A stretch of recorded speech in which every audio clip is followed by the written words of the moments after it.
Hello everyone, এটা আমাদের গোপোষণার একটা লুক তৈরি করেছিলাম আমি। অর্থাৎ আজকে আমি তৈরি করেছিলাম পাতা দিয়ে। পাতা মানে তুলসী ছিল এবং ছিল তার মধ্যে মানি প্ল্যান্ট। দেখো মানি প্ল্যান্ট দিয়ে আমি একটা নতুনভাবে ক্রিয়েশন করার চেষ্টা করেছিলাম। শীতকালের দিনে অর্থাৎ গোপোষণারা আমাদের দেখো সোয়েটার পরেছিলেন এবং সোয়েটারের সাথে ছিল আরও অনেক কিছু, অর্থাৎ ফুলের মধ্যে ঢেকে গিয়েছিলেন তারা। অর্থাৎ এখানে মানি প্ল্যান্ট দিয়ে আমি চেষ্টা করেছিলাম একটু অন্যরকমভাবে ক্রিয়েশন করার। যাই হোক, কেমন লেগেছে আমার সাজানোটা অবশ্যই কিন্তু আপনারা জানাবেন এবং অবশ্যই কিন্তু নতুন হলে আমার দুটো চ্যানেলই কিন্তু সাবস্ক্রাইব করবেন।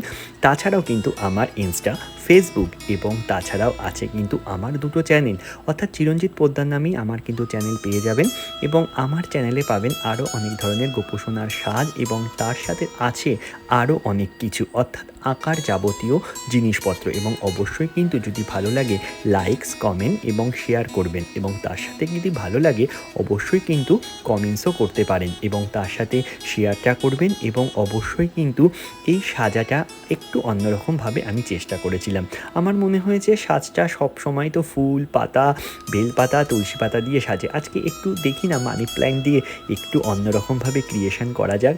জানি না ক্রিয়েশনটা কেমন লেগেছে, আমি বলতে পারবো না, আমার কাছে কিন্তু খুব ভালো লেগেছে। এবং এই ঠান্ডার সময় একটু গরমের আমেজ আমি দেওয়ার চেষ্টা করেছিলাম গোপোষণাদের। অবশ্যই আমার মনে হয়েছে এটা অনেক ভালো। অবশ্যই আপনাদের যদি ভালো লাগে সাবস্ক্রাইব করবেন। বাই।